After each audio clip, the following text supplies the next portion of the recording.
Hey you guys, I wanted to talk to you guys today about some mistakes that I've made so far as a new mom and what I've learned and how I fixed it. I don't know if you guys are going through this too, but when you're a new mom, I remember going back, I have a video for it so you can go check it out. When they put that new baby on my chest, I was so obsessed and I was like, I got this. But then taking her home, I'm like, I don't got this. She got a diaper rash. I didn't know how to make her stop crying. I didn't know a proper feeding schedule. We're gonna get all into that right now. How I learned to be a comfortable mom that I am today. I'm confident in my mothering skills and I can't wait to watch our little girl grow up and see how I progress as a mom and see how she progresses and grows up and does amazing as a little girl into a young woman. One of the top mistakes that I made as a new mom is not burping fast enough. In my mind, before I really thought it through, I thought, you know, she's gonna feed. I nurse 100% breastfed. I nurse, so she would nurse and pull off and be done. And I would say, let me wait 5 minutes to let her food digest. Well, what burping does essentially, from my new mom experience, is it helps clear that air that we all have when we're burping or eating or something. It's uncomfortable. It clears that excess air, helps them eat more, digest better, and it's not that bad, at least for my daughter, immediately after feeding to go ahead and burp her, because it helps just relieve that pressure, and sometimes she even wants to eat more. It gives her more room in her stomach. So I feel so bad. I would right away, I would just let her sit there for like 5 minutes, because I would be like, she needs all that liquid to settle. I mean, she's a fast nurser, she nurses within like 5 to 10 minutes. And then I'm like, okay, so that's a lot of liquids that she's swallowing constantly. Let's let that settle. But in reality, I've learned now to immediately burp. The burp is great. It's big. It comes out. It's not in her stomach. She doesn't have nearly as much gas pain. So I burp immediately. And you might think, oh, duh, hello. But I didn't know. I mean, I was a new mom. And some of you might be doing it and being like, oh my gosh, you're right. I didn't think it through like me. Like, we need to get that air out. So I immediately burp her. I mean, of course I give her, like, maybe count to 3 seconds, nurse her, she pulls off, 1, 2, 3, carefully put her over my shoulder, burp her. Also, when it comes to burping, I don't burp her to where her stomach is like on my chest or lower. I put her up to where, right under her rib cage right here is right where the bony part of my shoulder is. And that is the magic burp spot. I do it better than my husband. I do it better than anybody else when it comes to burping her. I know exactly where to put her. Put this right there, right upper stomach, and then give her a few pats. Don't always only pat. Also do a rub down too, because patting sometimes will break that air bubble into little pieces, and that's not comfortable either. You just want that whole thing just to come out, that air bubble, hopefully with nothing else with it. My daughter rarely spits up. She spits up a little bit, but not now that we burp her constantly. So I rub and I pat occasionally and give some nice good rubs, and we get good burps now. Another mistake I made was I used to change her around the clock. I have an app called Total Baby on my phone, which I completely recommend to all new moms and experienced moms who have lots of other kids, who can't really pay attention to a newborn's feeding schedule. It is amazing. It has alarms on it, at the 3-hour mark, at the 2-hour mark, okay, it's been 2 hours, feed your baby, and then you mark how long you fed, when you last changed, all these, when you gave a bath, when she slept. You could really go into depth. Her doctor visits, her vaccines, I mean, her weight check-ins. You could really go into depth with this app and totally mark down everything about your baby. It's called Total Baby, and I'll see if I can leave a link down below. But I've actually used that probably since she was about a month old. She's 3.5 months now. I love it, but I'm totally getting off track. The reason why I'm talking about that app is because I used to go by the 1-hour mark to change her diaper, rather than just constantly giving her a little feel, being like, we use the Pampers Sensitive Swaddler, so it has that blue strip. If it's dirty, it turns blue, but I don't even want to wait for that. So I'll give it a check. Definitely change every hour, but I don't every hour say, oh, it has been 59 minutes and 59 seconds, let me change. She might need to change earlier than that. She might have a completely fine diaper and be totally asleep. So on-demand changing is definitely something that I've learned to do now as a new mom. For Kaylee's her first month, she was on the bottle. We had some latching issues, so I was exclusively pumping, and then my husband and I were giving a bottle exactly at the 2-hour mark, and boy did we have gas problems. The baby did. overfeeding problems, not being hungry for the next one. I mean, at that point she was only a month. Now she's 3.5 months, but still, I mean, we were measuring exactly to the 2, or we would try to get 2.5 ounces, and then at the 2-hour mark saying, this is how you feed your baby. Well, guess what? If your baby is medically fine, like my baby is, there's no reason that you have to feed every single 2-hour, 3-hour on the dot, because now that I don't do that at all, I still do keep track of how long she's feeding on the app, but I don't demand a feed at a certain time. Along with the burping constantly, our stomach problems are 98% completely taken care of. She tells me when she wants to nurse, which, believe it or not, at 3.5 months, my baby wants to nurse every hour and a half, normally, hour and 40 minutes. I'll get a, hello, I'm hungry, kind of cry, and she'll nurse, but I don't demand feed. She's 100% on the breast now. We only had her on a bottle for the first month, but, you know, she tells me when she's hungry, and that has helped stomach and gas and any kind of problems basically 100%, like 98%. So we on-demand feed constantly, and guess what? That has helped 1,000% with breastfeeding and my engorgement issues, which I'm gonna make a separate issue about. So on-demand feeding has also kind of equaled out any kind of engorgement problems that I've been having. Like I said, I have a little nose here. Like I said, feeding to a certain ounce when she was on the bottle, you know, I would, you know, let's just say we filled it to a 3. We would sit there until she finished her 3-ounce bottle. And you know what? Do you always want to eat your full burrito every single time at every single 2-hour mark? No. Sometimes you might want to nibble. Sometimes you might want a whole burrito and then another burrito. I mean, you don't, when I say fill it to a certain line, I meant we did not want to stop nursing until she reached that, until she finished the bottle, which that goes along with on demand. Let her tell you, or him tell you, how much they want to eat. A common new mom mistake I would make is not knowing the different type of hunger cues, hunger cries, and cries in general.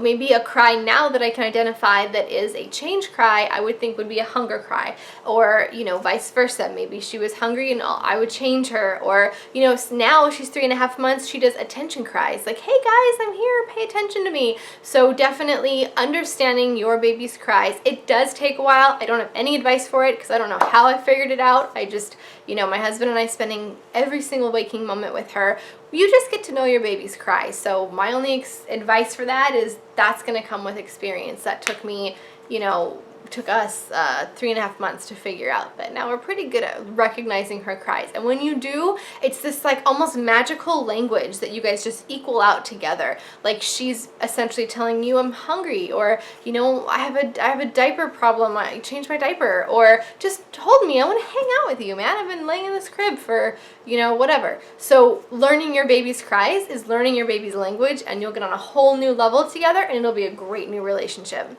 It just takes experience and different cries and learning what cry action you did to help that cry, and then just learning hunger cries. Another new mom mistake I made was Googling everything. I mean, I Googled everything to watching how much she breathes, which is ridiculous because she breathes absolutely fine. There was no reason.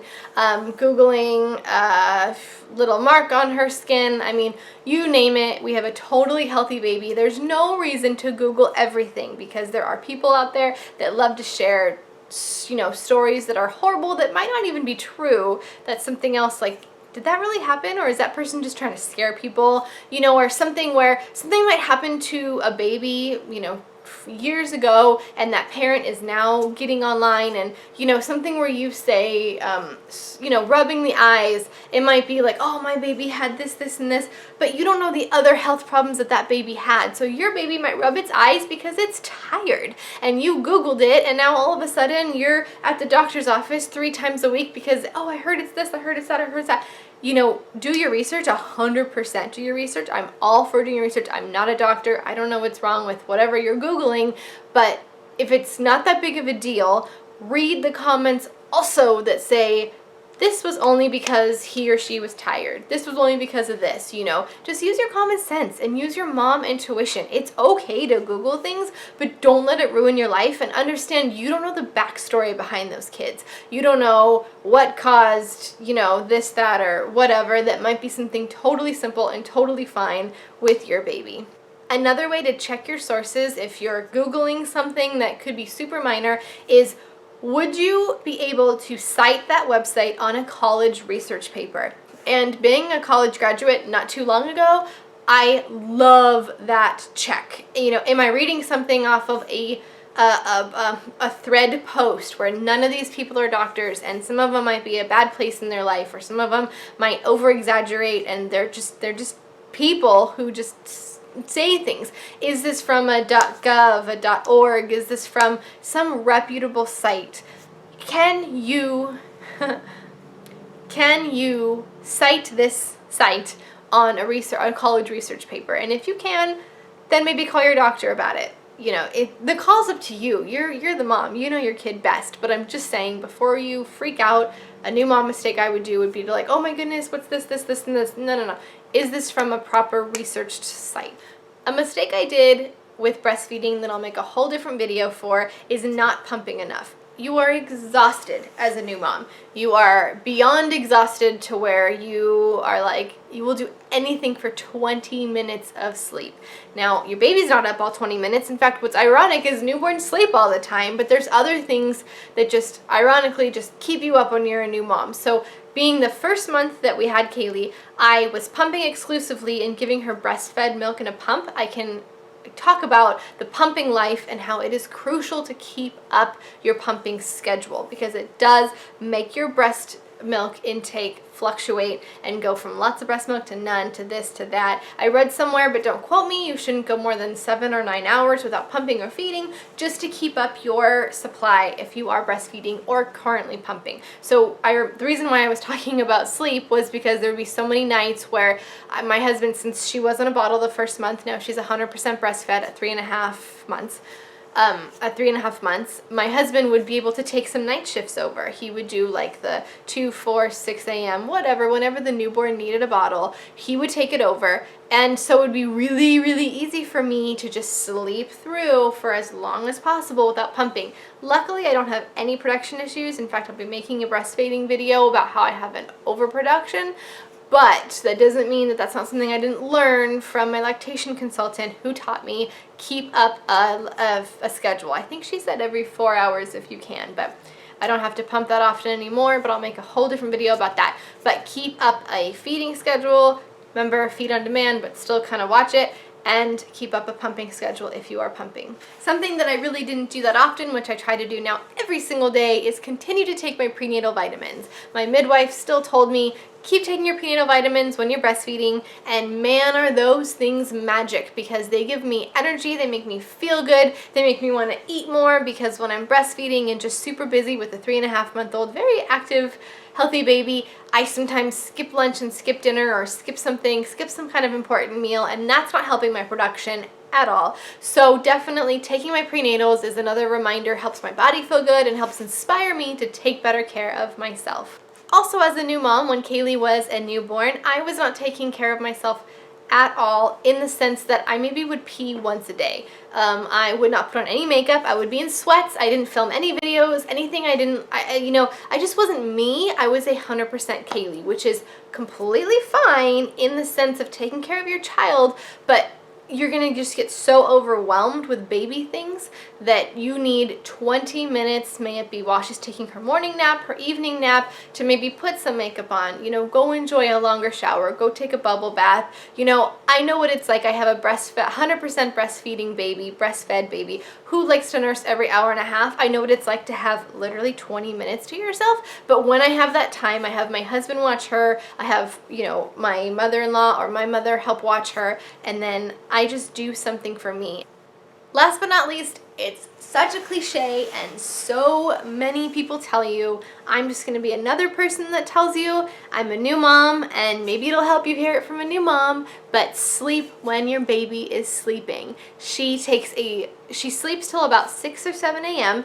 and then she will wake up and want a little bit of a feed, and then she will go back to sleep from about 8:30 to about 11. Now that time I am exhausted, and for the last 2 months I have been sleeping when she sleeps, and it makes such a difference because she goes to bed at 1 or 2 a.m. So back in the day, I would stay up, feed her for her 1 or 2 a.m.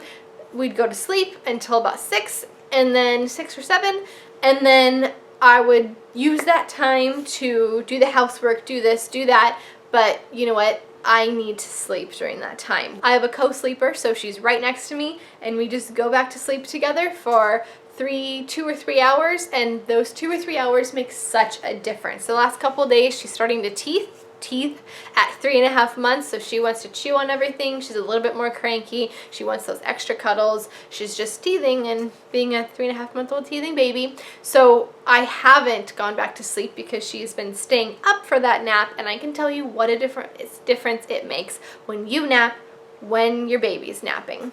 But anyways, I've learned so much in 3.5 months. We're starting to have a language together. I recognize her cry cues, is that what I meant to say? Her crying cues, what means what, when she's hungry, when she needs a diaper change. I use that app Total Baby just to keep a kind of eye on things like, oh, it's been 45 minutes, I should check her diaper. Oh, it's been 2.5 hours, I should see if she's sending me hunger signals. Oh, it's been this, it's been that. We're starting to get on a pattern together, and I can tell you that it is so much easier, and I'm getting so much more comfortable as a new mom, and I can really enjoy my baby instead of being stressed out and sleep deprived. And it took me 3.5 months to get here, and I'll probably be even better in a month from now. I'll make another video and I'll let you guys know. So I'm having a really good time with her, and I hope that you guys get more settled in and learn your love language with your beautiful baby as well. Thanks guys, see you.